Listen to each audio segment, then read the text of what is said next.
Hope you guys are off to a great week so far. My name is Alyssa Scolari, and I am your host of the Late After Trauma podcast. Welcome to episode 10. I actually know the number this time because I'm recording the bio after I had the interview. So I know for a fact that this is episode 10.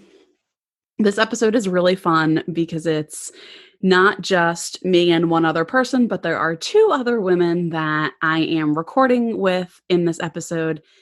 The first is Denise R. Wolf, and Denise is the owner and practitioner therapist of Mangata Services, as well as adjunct faculty at Drexel and Villanova Universities. Denise is a licensed professional counselor, as well as a registered, board-certified, and an art therapy certified supervisor through the Art Therapy Credentials Board. Denise received her DBT, Dialectical Behavioral Training, from the University of Washington and has opportunity to learn directly from the DBT founder herself, Marsha Lenehan. Denise has presented at city, state, national, and international conferences in the areas of DBT, trauma-informed care, trauma and neurobiology, pedagogy, and clinical supervision. She has several articles published in peer-reviewed journals and has contributed chapters to seminal texts on her clinical work with adolescents. And in addition to that, we also have Shea Rhodes, Esquire. Shea M. Rhodes, Esquire, has dedicated her career to combating gender-based violence. As co-founder and director of the Institute to Address Commercial Sexual Exploitation at Villanova Law, Ms. Rhodes works with and for victims and survivors of commercial sexual exploitation. She is the statewide expert on Pennsylvania laws related to sex trafficking and commercial sexual exploitation.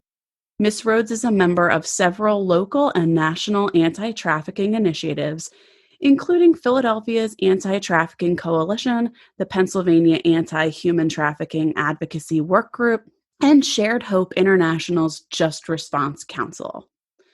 She also sits on the executive committees for Worlds Without Exploitation and Dawn's Place. Her dedication resulted in Legal Intelligencer naming her a 2019 Power Player.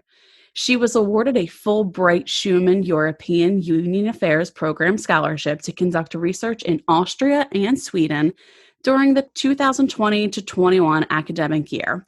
Ms. Rhodes conducts trainings and presentations locally, nationally, and internationally. Her written materials can be found on the CSE Institute website. She's a graduate of Villanova Law and the University of Kansas. So those are the two amazing women that I had the pleasure and opportunity to speak with for this episode. I know that this is a really hot topic, and I hope that you all enjoy it. I found it fascinating. So hopefully you guys will enjoy it just as much as I did. I'm going to ask them to elaborate a little bit more on what it is that they do. They're doing some awesome stuff. So hello to both of you, and thank you so much for being here today.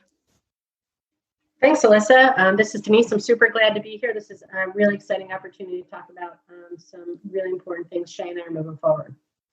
Yeah, I'm so excited to be here, Alyssa. Thanks for inviting the two of us to talk today. I think that Denise and I have been collaborating on some really cool sort of real world solutions to problems that we've been sitting around, just sort of like, how are we going to solve the world's problems, while we're having cocktails, and sort of take those ideas and really put them into action. Well, I was just going to say, you guys make the two of you make the perfect team, right? Because Shea, you were a prosecutor. I was. And then could you just talk a little bit more about how that snowballed into what you're doing now? Sure. So I have been a practicing lawyer for over 20 years at this point, actually about almost 25, and have spent my entire career mostly focused on working with or on behalf of people who've experienced interpersonal violence or violent crime.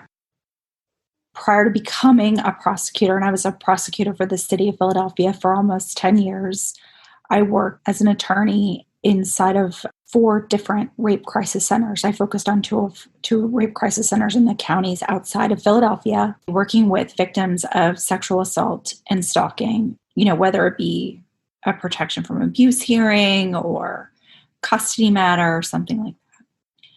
And went to work as a, prosecutor as sort of my next step in looking to effectuate justice and bring some type of appropriate resolution, at least in my mind, using the law to someone who had experienced being a victim of crime. I thought I was going to be in, the rape or sexual violence unit, and did about 18 months working in those types of cases, and just needed to take a break. They're really heavy cases, especially involving child abuse, and went to the major trials unit, which is the unit that handles all violent crime with the exception of homicide. And I spent about 6 years in that particular unit, and then took a break from the trial division because there's a lot of burnout in trying cases, especially the types of cases that I had been trying, which involved, police-involved non-fatal shootings, really serious home invasions, gunpoint robberies, carjackings, stabbings, really just violent crime, as, most big cities have.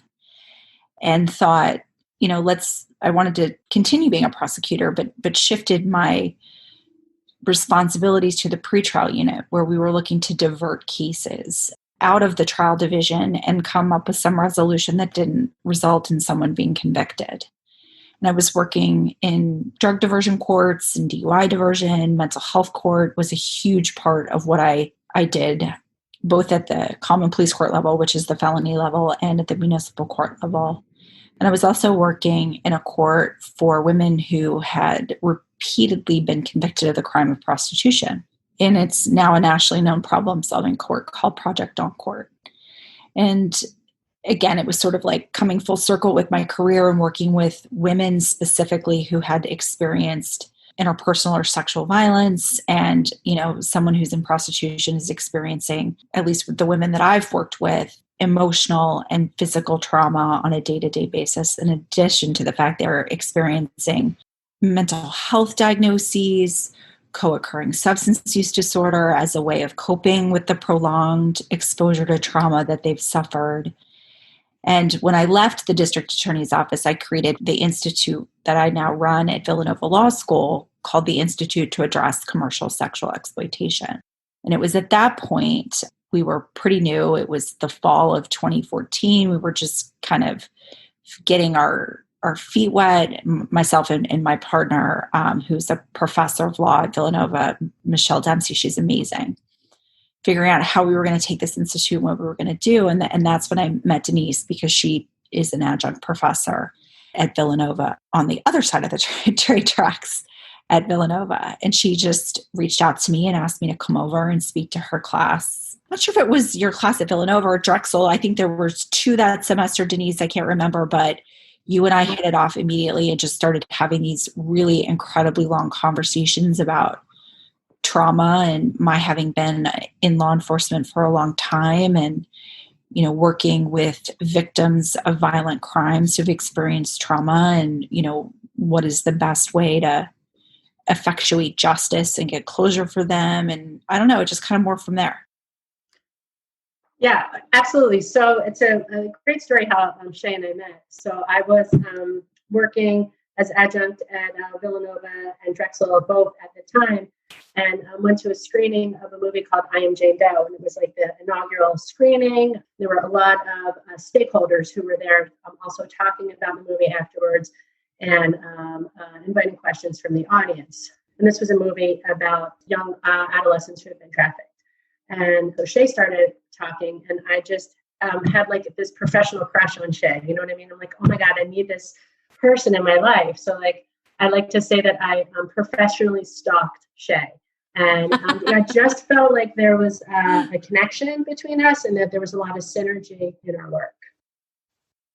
Yeah, I'd forgotten that you had, because you didn't come up to me when you were in the audience. Or if you did, I was like surrounded by 5 million people.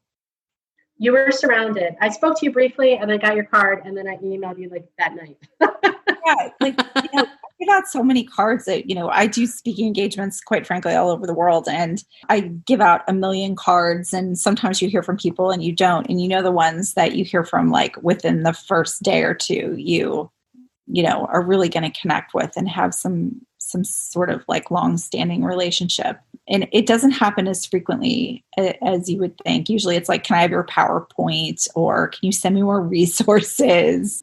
But Denise was like, let's have a conversation, and I want you to talk to my students. Because there's a lot of things that I do in my career now that I never thought I would be doing, right, when I was in law school, which is the policy work, and how policy is, very much related to the laws and regulations that society is asked. And it's really, in my opinion, critical for lawyers to be involved, especially lawyers who at some point during their career practiced, in shaping how other professions really look at like what laws and rules that their job is to enforce. Like, just as an example, we've recently been asked to look at whether or not nationally each state should have a law that mandates that all people within the medical profession should be trained about sexual exploitation and sex trafficking. And, I think it's a great idea in concept. Like, sure, like, why shouldn't all people in the medical profession and who touch healthcare systems be trained in how to identify, recognize, and treat victims of, and I use that term victim because, it's a term that's used in the law, of sex trafficking or sexual exploitation. But a lot of what people don't realize is that it's in the implementation. We can pass laws all day, every day, but what's it going to look like in implementation? Right. What is a training going to look like? Who's going to develop it? Who's going to teach it? How are you going to be, ensured that you get it? Should it be updated? Should it be consistent and ongoing? In the space of sex trafficking and exploitation, it's like, are you going to have survivors who've exited or escaped, their victimization and are now, working as professionals in the field? Are they going to be included in developing curriculum? So that's just like one example of sort of the intersection of what I believe lawyers who working in the space of policy and legislative reform have to offer other professions, and why there needs to be a synergy. Yeah. And that's why you guys make the perfect cocktail, so to speak, right? Because you've got the law, and then we've got the knowledge, right, of the trauma. And it's beautiful. Magic happens when we put the two together, which is exactly what you both are doing right now. So full disclosure, everybody, I've had a couple conversations with Denise and Shea about some things that they're working on prior to recording. So do you both want to talk about a few things that you're working on right now and kind of what your biggest project is? Because it's fascinating.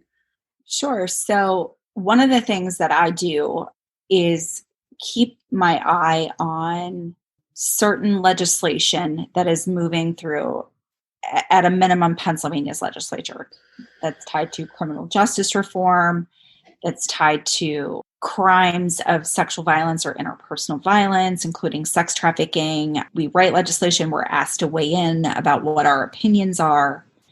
And I have been following a package of bills that has recently gone through. Some of them have passed the Pennsylvania legislature, pertaining to the issue that has been front and center since, it's been part of my daily life and conversations, but police reforms and criminal justice reforms, but has been on the nation's mind front and center since the summer and the George Floyd protests started. Denise and I jumped on the phone because we can't really meet in person like we used to because of the pandemic, and just started having a conversation, like the trauma that people have been experiencing due to the pandemic, just generally, right? Canceling amazing events, graduations that are happening in your living room versus with your class, weddings, baby showers, funerals, even these rituals that we all have in society that we haven't been able to participate in. And that's a bit of a trauma. Uncertainties about whether or not we're going to be sick, watching the news constantly about the numbers growing of people who've either gotten sick or passed from COVID. And then at the same time, as we're watching the US sort of open back up and people are doing it safely, the protests break out in Minnesota and police become the target of the vitriol and the hatred. And, I have so many close, dear, amazing friends who are in law enforcement. Having spent 10 years in law enforcement, I have family who are in law enforcement. And I know what it's like to be in a profession where people make fun of you. Lawyers are sharks. Everybody has like that lawyer joke book laying on your desk. But I've been checking in with a lot of my friends, like, are you okay? So Denise and I started to have this conversation. And I'm going to let you go, Denise, because you're the one who has to talk. So Sure. So I'm a professor and also a therapist in private practice, working with trauma for a little over 20 years as well. And so trauma became this something that I was exposed to, right? Like this concept of trauma theory. It wasn't really part of my graduate education. I was working in residential care with adolescents, and I had the opportunity to start attending trainings. I was trained in the neurosequential mode of therapeutics, which is a really neuroscience, brain-based approach to treating trauma. And so this idea that like the behaviors that we do are oftentimes a result of trauma, right? Like it changes the brain. And so I do this for like 20 years. Thinking about the context of why people do certain behaviors, right? Why people that we find reprehensible, right? Their actions unfathomable or disgusting, looking at them with compassion through the lens of trauma and through the lens of brain changes that impact the way that we engage with the world. So this becomes my work. I dive into this. This is my clinical practice. This is my teaching, and one informs the other, right? Like I can come into class and talk about what's happening in my clinical work, and my clinical work is informed by, the contemporary literature. So this is a really nice synergy. And then, like Shea talked about, we are moving into the pandemic, right, and into living with COVID. And then on top of that, so that's already one collective trauma that we're all living in. And then on top of that, we find ourselves living in a collective trauma of racism. So after the murder of George Floyd, and that's my personal opinion, right, of how I see that as a murder, I called Shea and I said, Shea, like we are two smart, educated women with lots of access and some privilege. Like, what can we do, right? Like I'm feeling like this is, our opportunity, our time to like the kids would say, don't talk about it, be about it, right? So how can we take this amazing cocktail mixture, right, of like Shea's legal superpowers and Shea's like boots on the ground understanding of the system and my understanding of trauma, and not just trauma, but trauma in systems, right? Working in residential care, working in schools. What can we do together?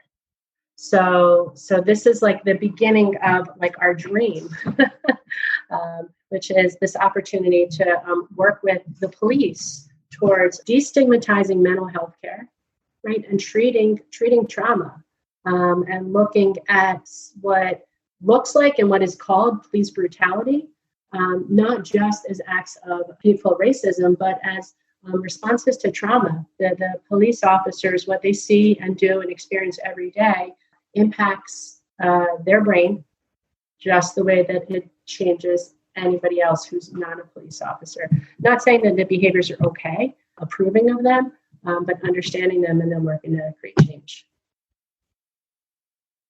Yeah. Yeah. And that's something that I've thought about for a really long time. And I tried a lot of violent crimes cases, right? And when you are a prosecutor, you are seeking to do a number of different things, but you're using, the criminal laws and the criminal statutes, and you go on trial and you have to prove that someone was guilty beyond a reasonable doubt for, meeting the elements of a crime, right? And I can't tell you how many times I didn't have the language. Denise has taught me a lot about the language, right? That I would leave and just like not have the ability to think anymore. But I did have a really clear understanding that I was asking people who had, been victims of gun violence or their homes been invaded, other things, like to get on a witness stand and explain to a whole bunch of strangers sitting in the jury box what had happened to them. I'm asking them to, in effect, relive a trauma. And those are the ones who are the victims of that actual crime, but also asking police officers and detectives to get on that same witness stand and talk about why they went to that location, what they saw when they got there. Why did the detectives take those photographs? Who went to the hospital just to see if the victim was going to survive that particular incident of gun violence? I always went out to the crime scenes if I was going to take a case all the way to a jury trial, and I would try to go at the same time of day that the crime occurred. So if it was crime that happened in the dark, I wanted to be able to put myself into the positions of the responding police officers and see what they were seeing. Like, where were the streetlights? Were they using flashlights? And they're asked to do this day after day after day. And again, not having the language I had during my prosecutorial career, but having it now, is like, the trauma isn't necessarily they're not experiencing it themselves personally and physically. Sometimes they are, right? I mean, I know police officers who've been shot at, who've been hit by cars, who've been dragged by car. I mean, terrible, awful things. But I also know the wonderful, good things that they do, right? They're asked to respond to domestic violence calls to stop violence. They get people out of burning buildings and burning cars. And they see a lot of things that you and I don't see in real time. Like, we might see it on the nightly news at nighttime, but they're seeing it. And they then have to get back in their patrol car and go to the next call. And this is a national thing, right? Don't have feelings, show up, be professional, do your job. And I've noticed that, like, even myself being like a hardcore Gen Xer, working around the clock, not knowing, like, thinking these words self-care for social workers. Sorry, Denise, but like, that's what you social working people do, right? Like, self-care, what's that? It's like, put the file in the drawer and get another one out and keep going.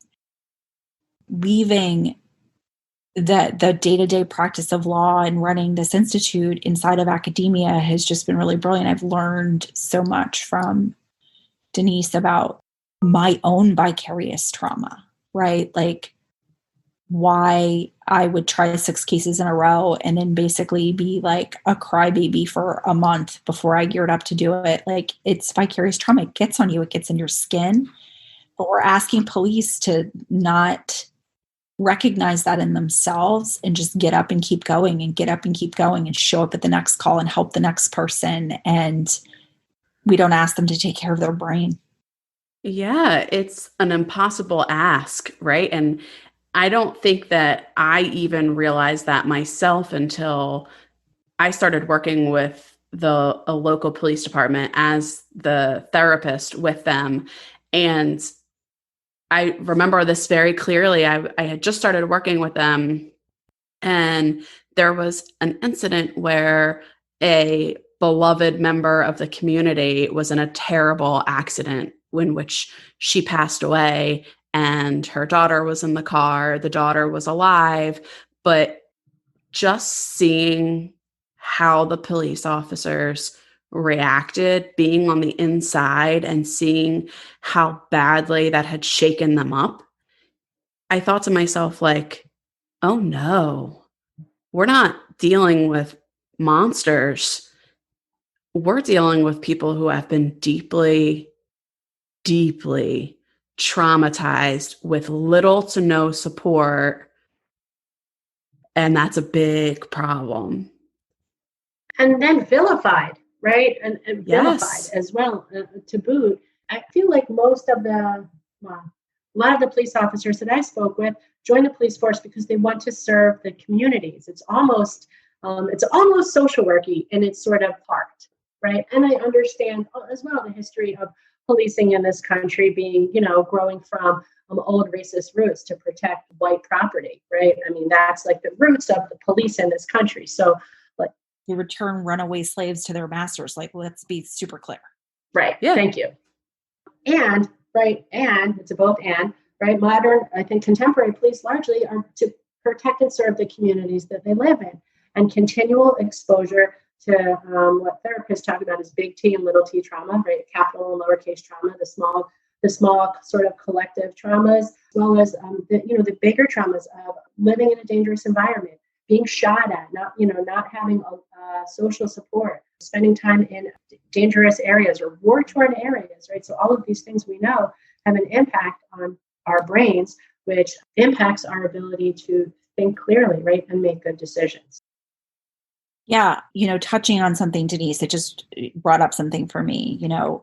Our police systems were, created for certain reasons, has a lot to do with systemic racism that we're still seeing and trying to solve and get better at, I believe, as a society. But society has asked for policing, and they continue to ask for policing.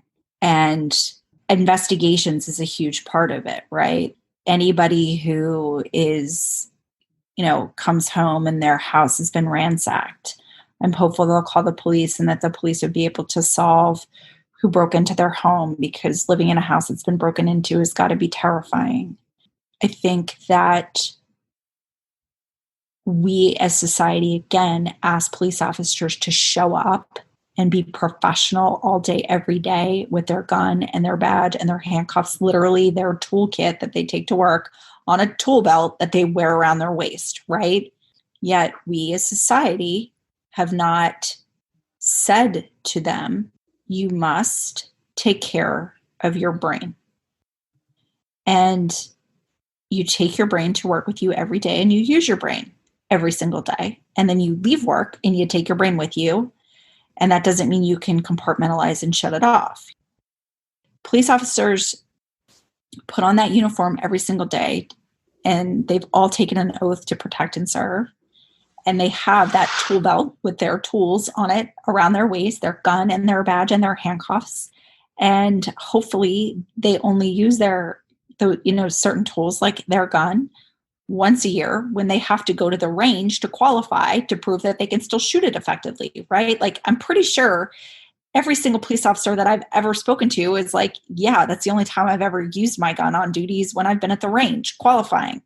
And that's how most of them really feel. But they use their brain every single day. And we don't ask them to do debriefs after witnessing a horrific car accident or responding to a horrific car accident, or, terrible instances of child abuse, interpersonal violence, sexual violence, gun violence on the streets. If you're talking about major urban city, we don't ask them to look at their brain as a tool, and that you have to take care of your brain. And they shove the feelings down. And let's be super clear, your feelings come from your brain. And if you keep shoving them down and not taking care of them, it's not going to continue to be healthy. And that's really scary. It's really scary. I'm not scared for society. I'm scared for them. Yep. Yes. Obviously, I'm scared for society, right? But I'm truly scared for them. I want them to be healthy. I want them to go home to their husbands and their wives and their kids and their moms and their dads and, their friends. And I want them to go home and be healthy and sleep at night. I don't sleep at night, Yeah. As a therapist educator, I talk about, this idea of self-care a lot. And self-care becomes this really sort of overused and almost silly word in contemporary culture. In terms of, I think, therapists and police officers and lots of other people I'm leaving out. But the idea is our body is our tool, right? We're not operating. These emergency room physicians, it's the same thing. Doctors, nurses, ambulance drivers, there's a whole list of people who our body is our tool, right? We're not operating a machine. We're not I don't know, I can't give any other examples, but our physical self and our person and our brain is our tool. And so I drive my car every day. I take that, I get oil change, all of the things. And so in therapist world, this is a growing idea, right? Of this idea of how do we take care of our person of the therapist, right? And for police officers, what does this mean? We ideally, want a police officer who's going to be able to make good decisions quickly and protect the needs of the community. And yet we're not giving them any support or tools to care for themselves. Absolutely. I think that if it's an accumulation, right? This has been going on, I feel like pretty much the last 2 decades. This is something that we've really been talking about, right? Like, how are we going to solve issues of police brutality, of the systemic racism within not just policing, but within society at large? And I think that we might be, and Denise and I talked about this so much, we might be looking at it, not in the right lens. If we're not treating, we need to treat the trauma. Like, where does this come from? Absolutely. Because we've got, let's be clear that yes, there is systemic racism, and that is not at all, we are not negating that. And this is really not about choosing political sides. This is about taking what's going on and looking at it through the lens of trauma, which really is the goal in this podcast and in all the episodes and all the topics that I discuss is, can we look at this through the lens of trauma? And can we try to look at police officers not as monsters, but as humans who have been so deeply traumatized with such little support that they're constantly in fight or flight mode. And when you're in fight mode and you're in that mode constantly, these things are going to happen because their nervous system is never regulated. Yeah. And, that's a problem. It's, I can just relate it to my profession, right? I work with and on behalf of survivors of sex trafficking and sexual exploitation all day, every day. I've been doing that exclusively for the last 7 years at this institute that I created at Villanova. But before that, working with victims of violence, right? And it impacts me, my ability to think on my feet as a lawyer to solve someone else's legal problems.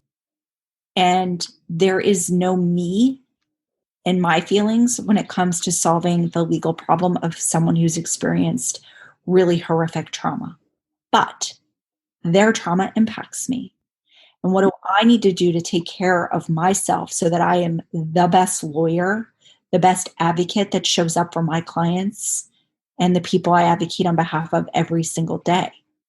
And if you're doing it day in and day out and day in and day out and not taking care, like if I don't take care of my brain, then I'm not going to be the sharpest lawyer I can possibly be to make the best legal changes, legislative and policy changes, to write a petition in the best fashion, making the best arguments in court, or even showing up for the lawyers I supervise and being their best supervisor.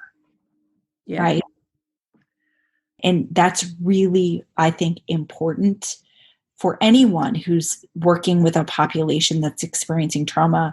And let's be super honest, police officers are working in a community and responding to what could potentially be catastrophic traumatic events within that community. So what we're working on now in terms of accessing the officers in some ways is we're pushing up against stigma, right? And the stigma that exists, I think, generally culturally in mental health, but more specifically in the police force, as far as what does access to services look like and what do services even look like. So Shea and I have conducted some focus groups with Urban Police District.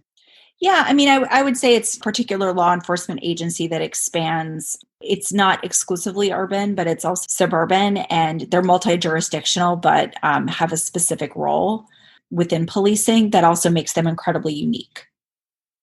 I love your words. So we've been implemented a few focus groups via Zoom and asking some of part of it was didactic, this is, sort of like a 101 understanding of trauma.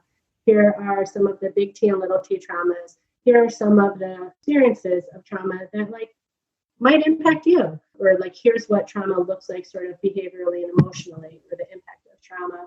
And then we moved into a discussion of like, what would services look like? Would they be internal, like, or external, right? Like, would this be like sort of like through your EAP, or would it happen like more in-house? Would you attend a debriefing after a critical incident or, use of lethal force? Would you refer someone to services? How would you feel if you were referred to services? And we're really bumping up against, a bit of a wall in terms of, in these focus groups, people, for the most part, people are engaged and openly discussing, but these are our focus groups. They're not necessarily representative of the extent of the force. And this has not been surprising to me at all, right? Like, they're incredibly thoughtful. They are really concerned about the community that they serve. They're very concerned about their, colleague community. And they don't readily have the tools that they need at the ready to solve the issues as they see percolating. And like, it's almost like I recognize it, but I can't do a warm handoff, or I can't say, call Denise and do that debriefing that she discussed, or, call this number and somebody's going to be immediately there. It's going to be confidential and non-judgmental and all of those things. And it's like great that Denise and I have had these really thoughtful, wonderful conversations, but also like we're looking to give them the concrete tools that they're asking for, which is so important, right? Like, it's one thing for them to start realizing like, hey, wow, we do need this. Or yeah, I saw that in my colleague. And I've noticed over the past 6 weeks since that incident happened that they have just not been bringing their best self to work. Now what do I do? There's a gap. There's not, they just don't have it at the ready. It's not something that's an internal. They don't have it at the ready. And I think that they're stopped because of stigma, right? Yeah. So theoretically, I think that they do buy into that and they do understand it. But when it comes to putting it into practice, it's very difficult to do because of stigma and this idea that they should be, mental health is equal to weakness. And I think a lot of police officers almost look at, and when you mentioned EAP, Denise, I just want to be clear for the listeners out there that is basically support through your employers. And a lot of police officers are trained to not trust, right? They're trained to serve and protect, but they're also trained to not trust, especially if they're in a high risk situation. So they have a very hard time trusting support that even is available to them. Right.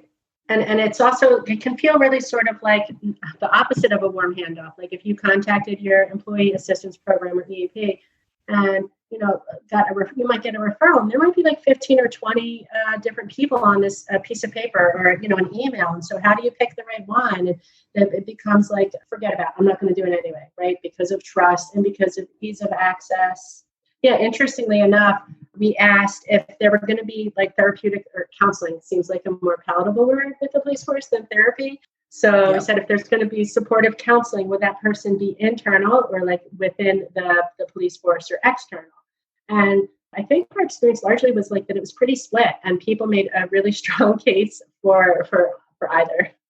Yeah, I think that, stigma in mental health is something that is not profession specific.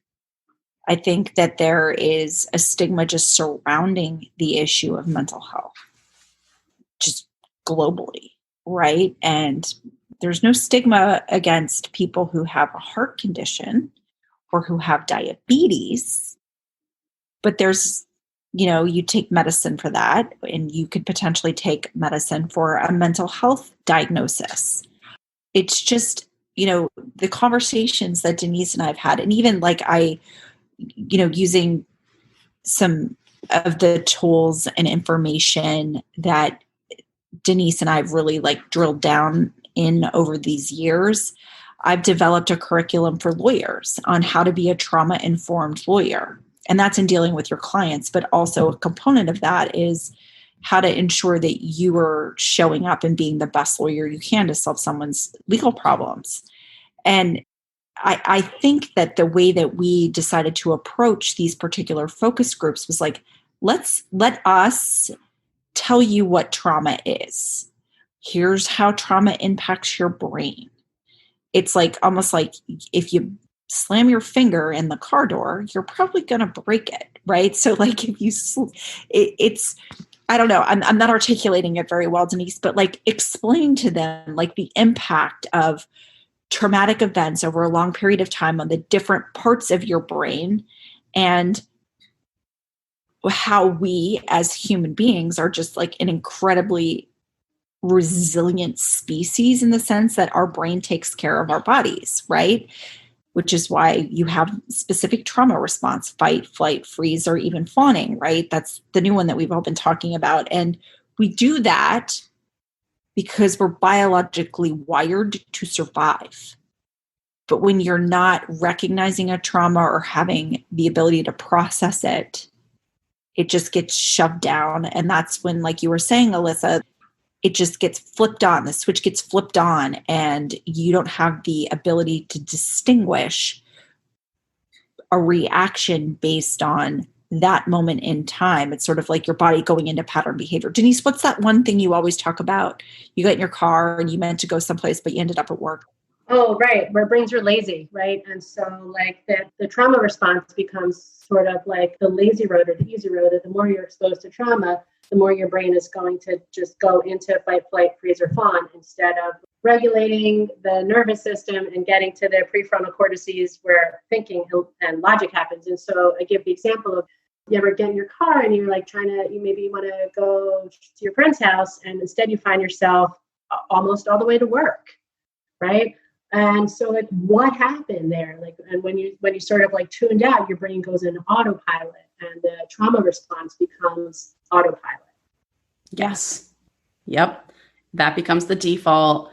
And it's a dark, dark hole. You get sucked in. But the two of you are doing the work. So basically, just as I understand it, these focus groups are made up of law enforcement members. And right now you're in the process of getting feedback on the best way to provide concrete services, as well as educating them on not just trauma in the theoretical aspect, but the concrete. What does this look like in your brain? What is trauma? How does it affect you? Neuroplasticity, all that good stuff. There shouldn't be a stigma attached with it. That was my point that I'm, got off on that tangent. But like, why should you be stigmatized for your brain doing what a brain does, which is protect you and keep you alive, right? Did I say that right, Denise? Like, brain just what it does. It's your brain doing its job, right? Like, why are we going to judge that any more than we're going to judge your feet for having 5 toes? Yeah. So right now we have, and Shea can talk about the money, right, where that hopefully is coming from. So we have a proposal in with them, and it's sort of multi-tiered. There's some psycho-ed that's happening in the proposal for all of the law enforcement. There's some smaller trainings for like peer support, so sort of like train the trainer and get at that kind of like in-house desire that was expressed in the focus group. Part of that also contains debrief, like training for debrief. Internal debrief groups after a critical incident or say like recovery of a body or, other traumatic event. And then the last part of that is individual counseling or support that would also happen in-house. So and Shea can talk a little bit about where that money is hopeful to come from. So Pennsylvania's legislature just passed into law. It was Act 69 of this year, 2020. And in this particular new law, they're talking about providing for trauma and suicide awareness and impact in officer training programs through a third-party provider, right? So what the law is asking or mandating at this point is that law enforcement must provide psychological support imperative to help officers maintain their health and high levels of job performance, right? Like they're saying to police, like, you have to do this. Our legislature in Pennsylvania is like, we have to help be part of the solution, which is rooted in a trauma response. I love it. Police officers have the tools that they need to keep their brains healthy, to keep showing up every single day in a professional capacity and going home to their kids, their wives, and their husbands at the end of their shift, right? And it's just like going to the range and qualifying every year with this, what you need to qualify to make sure that you can still shoot a gun and hit the target. We need to make sure that our brains are functioning in a healthy way. And the legislature recognizes this. And so hopefully Denise and I will be able to build a training that we can get funded through what the law has mandated, which I just think is really important. And we don't bring, I think we bring something really unique to the table, in our partnership and our skill sets, but also in the way that we go about our trainings are very conversational, and we're really grounded and rooted in reality. I love that. Alyssa, can I read, would it be useful if I read, or I'd like to read a paragraph from our proposal? Yeah. Or is that? Yeah. Oh yeah, I would love that. I'm going to start with not the trauma theory stuff, but current political and civil rights. Current political and civil rights crises have pushed forward a call for trauma-informed policing. While police officers are often deployed to deal with social problems such as substance abuse disorder, mental illness, and homelessness, there's often a gap in training preparedness for these events. This reality is in confluence with legislative changes for revising policing procedures as outlined in Pennsylvania House Bill 1910, now Act 59, mandating mental health evaluations for law enforcement officers, which calls to address trauma-informed policing. Specifically, the new law calls for law enforcement agencies to, quote, provide law enforcement officers with mental health evaluation for post-traumatic stress disorder by a licensed mental health professional upon request of the officer, upon recommendation of a police chief or other supervising law enforcement officer, or within 30 days of an incident of the use of lethal force during the course of law enforcement duty. Yeah. Beautiful. That says it all. I can't tell you, I think that this is really, I think it's wonderful, but I think that we're at a real crossroads right now, just in society, and how it is that we're going to start and continue, hopefully, taking care of one another. And I think that's something that is, we're living in a really polarized world right now. Polarized on so many things, right? Like if somebody is, in a different political party than you are, or, like we've lost the ability to just be genuinely kind and take care of one another. I don't see how we can continue to sustain ourselves in whatever professional capacity we do in the midst of a global pandemic, people protesting, rightfully protesting. We have just getting your voices heard, and also just really taking care of one another, right? Some of the most wonderful things that I've, seen are police engaging and there's no othering anymore, right? Them, providing hugs and playing basketball in the neighborhoods with, while they're in uniform, or doing the car karaoke's and all the things that are just like the normal part of every day when they get up and go to work, it gets missed. And I just think that we need to get back to the roots of stuff, which is like genuinely taking care of one another. I love that. I mean, and I couldn't agree with you more. I think that instead of polarization, instead of choosing either back the blue or defund the police, let's shift and figure out, how do we take care of each other in this instead of hating each other through it. So I love that. I love what the two of you are doing. Like I said, you both make the perfect cocktail. You are both powerhouse women. So bless the universe for bringing the two of you together, because You all are doing great stuff. If people want to find out more about what you're doing, is there any sort of website that they can go to? Now, I know, Shea, you've given some badass TED Talks. Oh, I have. Yes, I did. That I've watched. I was really nervous during my TED Talk. Well, you killed it because they're damn good.